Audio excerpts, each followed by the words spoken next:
Okay, good evening दोस्तों। अब हम फाइनली अपने लास्ट राजवंश, क्योंकि आप भी राजस्थान हिस्ट्री में राजवंश पढ़ते पढ़ते बोर हो चुके होंगे, तो फाइनली हम पहुंच चुके हैं गुहिल राजवंश, मेवाड़ राजवंश, जो कि सबसे बड़ा राजवंश है और जिससे संभवतः क्वेश्चन बनते ही बनते हैं। तो अब हम आज से आगामी 3-4 क्लासेस में अपने मेवाड़ वंश को कंप्लीट करने की कोशिश करेंगे और जल्द ही हम अपने नए सब्जेक्ट या फिर नए टॉपिक को शुरू करेंगे। तो कहते और सभी कहते हैं कि जो हिस्ट्री वाला टॉपिक है, ये टॉपिक हमें बहुत बोरिंग लगता है, तो हम इसे बोरिंग तरीके से नहीं, कुछ फैक्चुअल तरीके से याद करेंगे। तो चलिए हम रिवीजन स्टार्ट करते हैं। पहला है, वंश का क्या नाम है? गुहिल राजवंश। अब देखो, थोड़ा इतिहास देख लेते हैं, क्योंकि ये बहुत बड़ा राजवंश है और इसमें बहुत प्रतापी शासक हुए हैं। ये हमें अभी नेक्स्ट जो हमें चैप्टर में, इसी चैप्टर में नेक्स्ट हमें धीरे धीरे पता लगेगा जब राजाओं की सीरीज स्टार्ट होगी। इसका प्राचीन नाम क्या था? शिवी। मेवाड़ का प्राचीन नाम शिवी था। अब शिवी था तो इसकी राजधानी क्या थी? माध्यमिका। दूसरी और चौथी शताब्दी में कहा जाता है इस क्षेत्र को शिवी नहीं, प्रागवाट कहा जाता था। अब चौथी शताब्दी आते आते प्रागवाट का अपभ्रंश शब्द बन गया मेदपाट, और धीरे धीरे उसी को हम मेवाड़ कहने लगे। यानी कि जो वर्तमान मेवाड़ है उसमें 6 जिले और 1 सलुम्बर प्रांत शामिल है। 6 जिलों में आप उदयपुर, चित्तौड़गढ़, सलुम्बर, भीलवाड़ा, राजसमंद, शाहपुरा और प्रतापगढ़, ये क्षेत्रफल की दृष्टि से भी बड़े जिले हैं राजस्थान के। नेक्स्ट है कि गुहिलों की उत्पत्ति कैसे हुई होगी। तो इनका कुछ विद्वानों ने मत दिया है, जैसे अबुल फजल ने कहा है कि ये गुहिल ईरानी बादशाह नूर शेरवा के आदिल के वंशज हैं। वहीं गोपीनाथ शर्मा कहते हैं नहीं नहीं, ये तो शर्मा मतलब ये तो ब्राह्मण है और ये आनंद नगर बड़नगर गुजरात से आए हुए हैं। फिर है D.R. भंडारकर, वह भी कहते हैं कि हाँ, गुहिल ब्राह्मण ही थे। फिर आते हैं कर्नल टोड, यानी कि ये मुस्लिम विद्वान, ये अपने हिंदू विद्वान, और कर्नल टोड अंग्रेज विद्वान, ऐसे हम इसको याद रख सकते हैं। ठीक है। कर्नल टोड कहते हैं कि इन्होंने वल्लभी नगर गुजरात शासक शीलादित्य, जिनकी रानी पुष्पावती थी और राजध्वज सूर्य की आकृति उस पर बनी हुई थी और सहायक जाति इनकी भील थी, उसी से आशंका लगाई है कि वल्लभी नगर गुजरात से आए हैं। इस वंश का राजवाक्य जो दृढ़ राखे धर्म तीही राखे करतार, यह पूछ लिया जाता है एग्जाम में। लाइन देखिए, किस वंश से संबंधित होते? मेवाड़ वंश से संबंधित पंक्ति है। यहाँ पे गुहिल वंश के कुल देवता कौन थे? एकलिंग नाथ जी। और ये कैलाशपुरी उदयपुर में ये मंदिर स्थित है। निर्माण बप्पा द्वारा करवाया गया था 8वीं सदी में। परकोटा मोकल द्वारा बनवाया गया और आधुनिक निर्माण राणा कुंभा द्वारा करवाया गया। यह एग्जाम की दृष्टि से इम्पॉर्टेंट है। फिर है ओस्का। ओस्का क्या होती थी? ये होती थी मेवाड़ महाराणाओं द्वारा राजधानी परिवर्तित करने के उपलक्ष्य में पूर्व एकलिंगनाथ जी की अनुमति लेना। आहेड़ा महोत्सव, जब कोई भी राजा शिकार महोत्सव आयोजित करता तो सभी आसपास के राजाओं को भी आमंत्रित करता, लेकिन ये कुप्रथा में ऐड हो चुकी थी, इसलिए उदय सिंह के समय तक आते आते इस प्रथा को महोत्सव को ही समाप्त कर दिया गया था। सॉरी, प्रथा नहीं, महोत्सव। कि शिकार भी कोई महोत्सव है क्या? जंगली जानवरों को मारना एक तरीके से निंदनीय अपराध है। आंट या आँख, मृत्यु के पश्चात जो त्यौहार नहीं मनाते, ये तो हम वर्तमान में भी राजस्थान में देख सकते हैं कि जब किसी की मृत्यु हो जाए और उसी दिन कोई त्यौहार होता है तो आंट लगा दी जाती है। तुलादान मोकल के काल से प्रारंभ हुई, ये एग्ज़ाम में पूछा गया है, काफ़ी एग्ज़ाम में ये क्वेश्चन बन चुके हैं। प्रीवियस ईयर के क्वेश्चन भी हम रीड करते हैं तो उससे एनालाइज हो जाता है कि कौन सा क्वेश्चन कितनी बार पूछा गया है। मोहर मगरी, चित्तौड़गढ़ दुर्ग जीतने के लिए अकबर ने रेत का टीला बनवाया था तो उसे मोहर मगरी कहा गया। फिर है गुहादित्य, यह कौन थे? शीलादित्य फर्स्ट, पुष्पावती पुत्र गुहादित्य, यानी कि शीलादित्य फर्स्ट जो इनके पिता थे गुहादित्य के, अरबी आक्रमण में मारे गए थे। तो गुहादित्य का लालन पालन किसने किया? ब्राह्मण महिला थी कमलावती द्वारा। अब हमारा यहाँ से मेवाड़ वंश के शासक स्टार्ट हो रहे हैं। सबसे पहले हमने देखा गुहादित्य, पुत्र किसके हैं? ये शीलादित्य पुष्पावती के, और लालन पालन कमलावती द्वारा किया गया। इनका राज्याभिषेक मंडेला भील द्वारा अपना अंगूठा काटकर किया गया। तो याद रखना कि भीलों से संबंधित किस राजवंश से संबंध था? तो भीलों का ज़्यादा संबंध किसके साथ बताया गया? मेवाड़ राजवंश के साथ। गुहादित्य ने 566 ईस्वी नागदा उदयपुर में गुहिल वंश की स्थापना कर दी। प्राचीन जीवित राजवंश था ये गुहिल वंश। और शामली शिलालेख उदयपुर शिलादित्य सेकंड 646 ईस्वी में स्थापित करवाया गया था।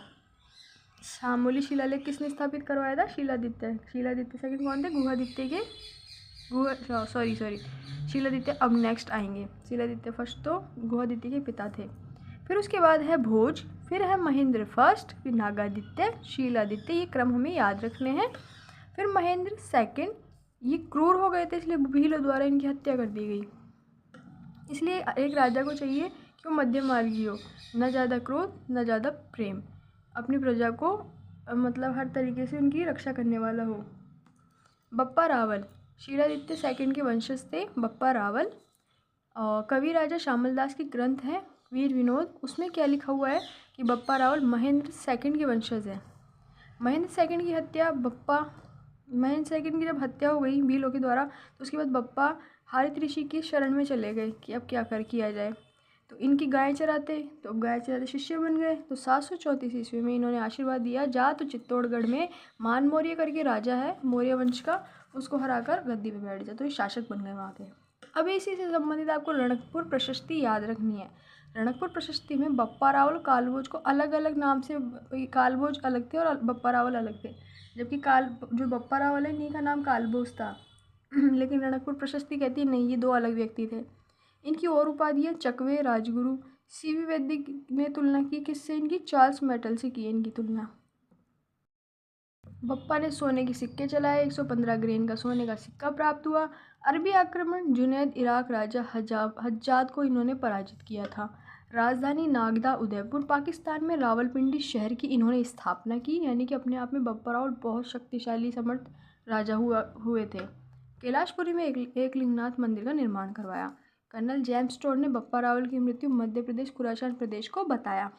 बप्पा रावल की स्मारक और समाधि कैलाशपुरी उदयपुर में स्थित है। बप्पा रावल वास्तविक संस्थापक थे गुहिल वंश के। मतट, भ्रतपट और फिर इसके बाद बनते हैं अल्लट। ये दो इम्पोर्टेंट नहीं है। अब चलते हैं अल्लट शासक हुए नेक्स्ट चल के बप्पा रावल के जो क्रम में ही चौथे नंबर पर। तो इन्होंने राजधानी कहाँ बनाई? आहड़, और अब तक चल रही थी कहाँ पर? उदयपुर में। फिर उसके बाद है इनकी उपाधि आलू रावल थी। मेवाड़ में नौकरशाही का गठन इन्हीं के काल में हुआ। हूण राजकुमारी हरिया देवी से इन्होंने विवाह किया, जो कि राजस्थान का प्रथम विदेशी अंतर्राष्ट्रीय विवाह था। अंबिका माता मंदिर जगतगांव उदयपुर में, मेवाड़ का खजुराहो इसे कहा जाता है। इन्हीं के काल का है, अल्लट के काल का। ऐसे अल्लट ऐसे अंबिका माता। फिर इनके बाद बनते हैं राजा रणसिंह। रणसिंह के दो पुत्र थे, क्षेम सिंह और राघव रावल शाखा क्षेम सिंह ने शुरू की, और इनकी इसी क्षेम सिंह फर्स्ट शासक थे, और राघव रावल वंश के अंतिम शासक रतन सिंह थे। अभी आगे देखेंगे हम, जो आपकी रानी पद्मावती है उनसे संबंधित, जब जौहर हो गया था तो ये रावल शाखा वहीं समाप्त हो जाती है। फिर राणा सिसोदा गांव इन्होंने बसाया था। इसके जो फर्स्ट राणा बनते हैं वो हम्मीर बनते हैं, वो भी हम नेक्स्ट देखेंगे अभी। फिर देखिए रावल जयत्र सिंह, ये हमारी रावल शाखा शुरू हो चुकी है। अब इनके क्षेम सिंह के बाद कौन बनता है? रावल जयत्र सिंह रावल। अब इनके काल की जो इम्पोर्टेंट घटना हुई वो हुई भूताला का युद्ध, 1227, राजसमंद जयत्र सिंह और इल्तुतमिश के मध्य। इल्तुतमिश की सेना पराजित कहाँ पर हुई? आहड़ में, नागदा में युद्ध, यानी कि जब इल्तुतमिश की सेना से लड़ रहे थे हमारे रावल जयत्र सिंह, तो आहड़ नागदा युद्ध में ये शहर नष्ट हो चुके थे। तो अब नई राजधानी बनानी पड़ी। तो नई राजधानी इस टाइम पर चित्तौड़गढ़ को बनाई किन्होंने? रावल जयत्र सिंह ने। डॉक्टर दशरथ शर्मा प्रथम विजेता रावल जयत्र सिंह। मुहणोद नैन्सी ने कहा कि नैन्सी ख्यात में कि फर्स्ट ख्यात राजस्थान की जो मुहणोद नैन्सी की जो नैन्सी ख्यात है, जो कि राजस्थान की फर्स्ट ख्यात मानी जाती है। गुहिल वंश की इन्होंने 24 शाखाएँ बताई है, और इन्होंने गुजर प्रतिहारों की कितनी शाखाएँ बताई थी? 26। कवि राजा श्यामल दास ग्रंथ वीर विनोद ने 36 शाखाओं का वर्णन किया है गुहिल वंश की। फिर है रावल तेज सिंह, 1253 से 1273। प्रथम चित्रित ग्रंथ श्रावक प्रतिक्रमण सूत्रचूर्णी, कमलचंद्र इसके चित्रकार थे। इन्हीं के काल में ये ग्रंथ चित्रित किया गया। चित्रकार 1260 ईस्वी जैतल देवी। चित्तौड़गढ़ दुर्ग में पार्श्वनाथ मंदिर का निर्माण इन्होंने करवाया था। दिल्ली शासक नासिरुद्दीन महमूद सेकंड, सेनापति बलबंद ने तेज सिंह पर असफल आक्रमण भी किया था। बाद बनते हैं रावल समर सिंह 1273, 1302, रतन प्रभ सूरी और पार्श्व चंद्र सूरी इनके दरबारी विद्वान थे।